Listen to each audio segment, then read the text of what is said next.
Hello, and welcome to a new episode of Reality Worse Than Nightmares. In this video, I will have a tale that's a rather long one about a ghost hunting trip gone horribly wrong. I hope you enjoy the video, and if you haven't done it yet, please check out my first video on my channel, Reality Worse Than Nightmares, Episode 1. Before we start, I would like to ask that if you like the stories, please comment, subscribe, and share the videos with your friends. With the channel being new, I'm still dealing with the challenge of getting enough views for my videos to be noticed, so I would really appreciate your help so that I can continue to post more videos without it being a futile effort. Every view helps, and I appreciate that you've given me some time out of your day to tune into the show. So now, without further ado, on to the story. The story tonight will be from a friend of mine. We'll call him David in Washington. A few years back in 2012, around Halloween time, a few friends of mine and I had been drinking, hanging out, and watching horror movies. My friend Zach came up with a great idea. We should get on Google, find some haunted places, and go see if we could get the shit scared out of us. His girlfriend Samantha really wasn't big on the idea, but her friend Tanya was all for it, so she said she would go as long as Zach didn't try to fuck with her and leave her by herself. I, on the other hand, had never believed in ghosts or anything like that. I just thought it was all bullshit, and people who believed in ghosts were childish, naive, and too stupid to explain things rationally. Now I want to mention that I no longer feel this way, due to the fact that I have indeed had some paranormal experiences since then, and some things are just without explanation. But unfortunately, the story that I'm telling tonight does not pertain to the paranormal, but oh how I wish it did. Ghosts and the unexplained would have been a well-invited trade-off in comparison with the events of the night. So anyway, back to the story. My skepticism led me to believe that going to one of these, quote, haunted places would prove to be a total buzzkill and a waste of drinking time. But since everyone else had agreed to go, so did I. And although I fully regretted our decision later on, in retrospect, I'm happy that I did go with them. Had I not, I may have lost 3 of my best friends that night. Because you see, this son of a bitch doesn't go anywhere without my Kimber 1911 .45 caliber handgun. Yes, I carry it legally, permits and all. Ironically enough, both of the girls were anti-gun before that night, but that was about to change, as is the case with most anti-firearm people once it's a gun that in fact saves their lives. After scouring Google for about 2 hours trying to find a place that wasn't a god-awful distance away, we stumbled upon a story about an abandoned mental asylum out in the woods about 30 minutes away. Textbook horror movie. So, that was that. Zach was about as giddy as a 10-year-old at Disney World, so off we went. Tanya was the only one who hadn't been drinking, so she drove. We stopped at a gas station about 10 minutes from the place we were supposed to arrive and grabbed a few drinks. This place was only 30 minutes from the city, but I kid you not when I say it was seriously in the middle of fucking nowhere. Zach ran inside to buy the drinks, and I stayed outside with the girls. After sitting there for a few minutes, a black, jacked-up pickup truck, probably mid-80s Dodge Ram, came tearing into the parking lot. The driver squealed into a parking spot, threw it in park, and jumped out, rushing into the gas station at a near sprint, pushing his way past Zach and knocking him into the door jamb as he walked out of the store. Zach yelled some expletive at the guy, and it appeared that he didn't even notice, which was probably for the best, because he was a big, burly, lumberjack-looking son of a bitch around 6'6", and he would have stomped a mud hole in Zach's ass. But then Zach walked back to the car, and we couldn't understand why, but he was laughing. That is, until we knew where he ran to. I guess that dude really had to shit, Zach laughed as he closed the door. We all laughed and headed back down the road. The directions from Google took us down a long, dark, wooded road with thick vegetation on both sides and not a street light in sight. Even I, disillusioned by the idea of ghosts, had to admit it was fucking creepy out there. It was a curvy road, winding back and forth, and we were supposed to be looking for a narrow dirt pull-off on the right side of the road, according to the directions we got from the internet. However, we were supposed to see that after mile marker 14, and we just passed mile marker 15. You gotta be shitting me, I said. If we just drove all the way out here, and there's nothing, I'm gonna be pissed. Tanya asked if we should keep driving, but at this rate, Who knew when we would find somewhere to turn around? We hadn't seen a driveway or anything since the gas station. There was nothing but forest around us. Since we hadn't seen another car, we decided to do a U-turn, which, due to the narrowness of the road, turned into a 5 or 6 point turn. But we got turned around, and after about 10 minutes we found the dirt pull out. In the dark it was almost unnoticeable. It was overgrown with weeds and plants, but a few feet into the woods you could clearly make out brick pillars on either side of the path. Obviously it used to be a driveway. According to what the webpage said, we would have to drive down the path for about a mile. Then we would come to a worn circular sort of parking area. The path would continue on past that, but because of a giant tree that had fallen across the path, we would have to park and walk the remaining quarter of a mile to the asylum. We came to the circular parking lot that was mentioned, and we could clearly see the tree laying across the path. "See? Look at that. They were telling the truth. We might actually see some creepy shit tonight," gleaned Zach as we stepped out of the car. We made our way over to the tree, then started down the path. As the website had stated, it was about a quarter of a mile to the building, but when we got there, it was slightly disappointing. There in front of us was not the dilapidated ruins of a horror-movie mental asylum, but a run-down, overgrown building that looked more like a closed-down nursing home. It wasn't nearly as big as we thought it would be, but we'd driven all the way out here, and we'd walked all the way up here, so we pressed on. Getting inside was no problem. There was no front door. I won't get into all the details about the inside of the building. I'm sure everyone knows what the inside of a run-down building looks like.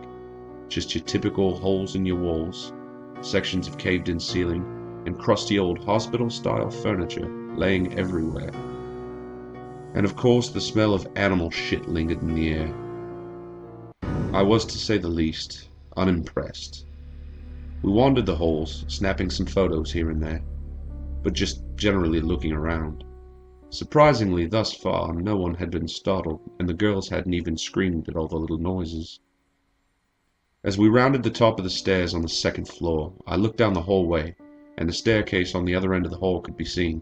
Not in great detail, but there was some moonlight showing what was presumably a broken window at the end of the hall, and for a second I could have sworn I saw someone about halfway up the stairs on the other end looking back at us. As I squinted my eyes to look closer, Samantha, for some unknown reason, decided that this would be a great time to snap a picture in my face, and the flash killed my night vision for a moment. By the time I was able to see again, whatever I thought was at the other end of the stairs was no longer there. I chalked it up to shadows playing with my eyes, and we continued down the hallway toward the other stairwell, stepping into rooms here and there and walking through apparent nurses' stations, and winding up at the last 3 rooms at the end of the hall before the end of the stairwell. I sighed. "Sorry to be a party pooper, guys, but we've got 1 more floor to go, and I think it's time to leave. This is getting boring," I said, as the 2 girls agreed and Zach frowned. "Don't give up yet, ladies. The night is still young," joked Zach in a Vincent Price imitating voice. The 3 remaining rooms were all on the left side of the hallway, with a blank concrete wall opposite them. The first few rooms were empty and uneventful. Samantha rounded the corner into the 3rd room and let out a gasp on the verge of a scream. We rushed to see what it was all about. It wasn't what any of us had expected. The room was empty. Almost. In the center of the room was what appeared to be a wooden table.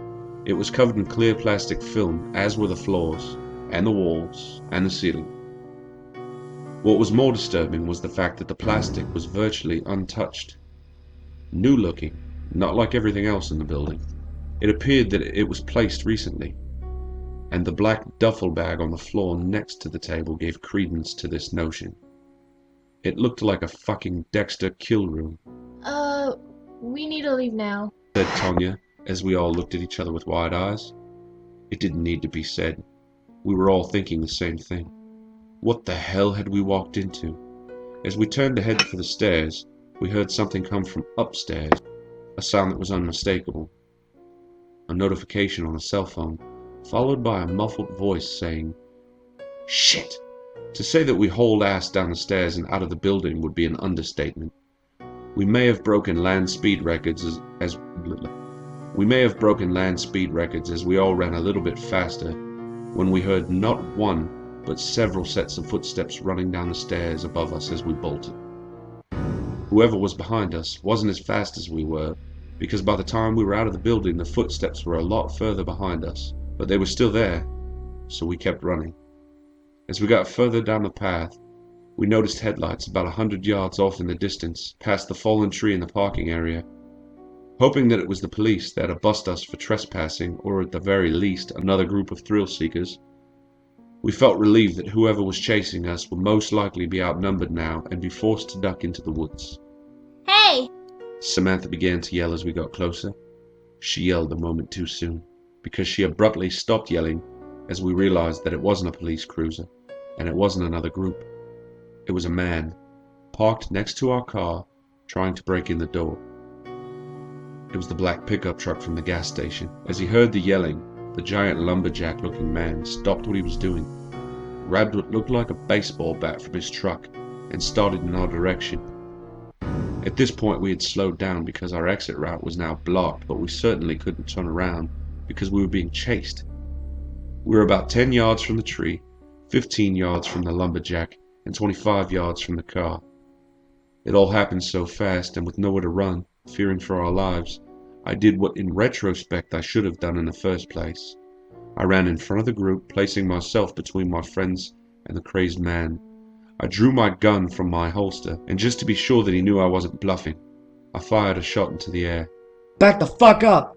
I screamed at him as he dropped the baseball bat and backed up slowly. I kept my gun on him the whole time as we hopped over the tree and headed down for the car.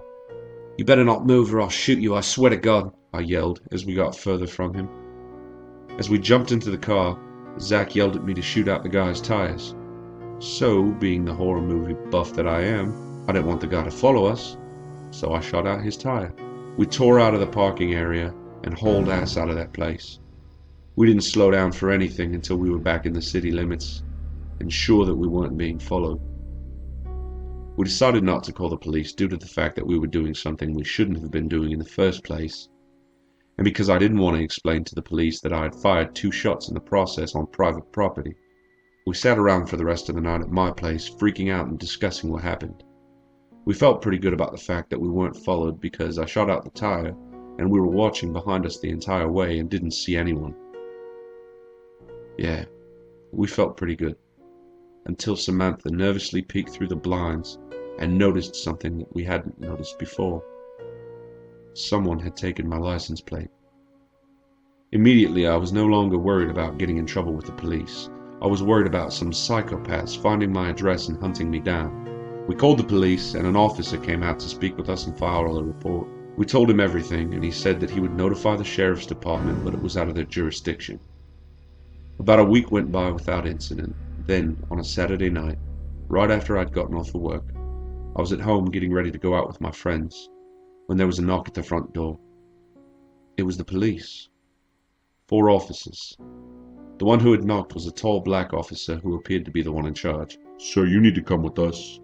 I was confused, but at the same time, they didn't look like they were fucking around. What's going on?" I said meekly.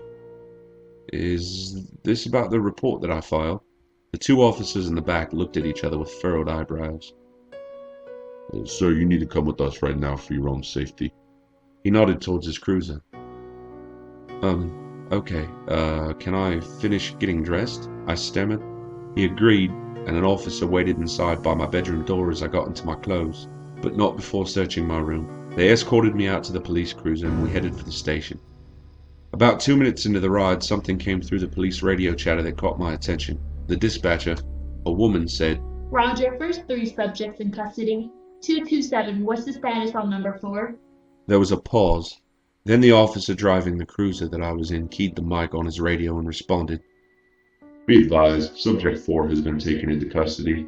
We're en route, EPA 5 mics." Then he shot me a glance in the rearview mirror. My head was spinning. What the hell was going on?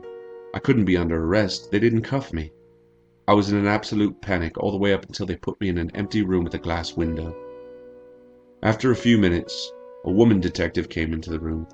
She walked over and shook my hand. My name's Detective Thomas. You're probably wondering why we have you here. We have your friends waiting in separate rooms. Did the other officers tell you anything? She stared at me, inquisitive for a moment. No, I said. What's going on? She sighed, took a seat on the other side of the table, and then proceeded to tell me that the sheriff's department was informed of the report that I had filed about the incident and the missing license plate. After searching the area around the asylum, they came up empty-handed. There was no evidence of any wrongdoing. However, they had found one of my shell casings from the shots that I had fired. They returned to their car, and as they were turning to exit the woods, they were greeted by a big, black, jacked-up Dodge Ram that matched the description. The truck immediately reversed and took off. The police gave chase, and after a short pursuit, the man was arrested after he had crashed his truck off of an embankment on the side of the road. My friends and I were taken into custody because at the time of his arrest, police found a black duffel bag full of killing tools, knives, hammers, scalpels, and whatnot.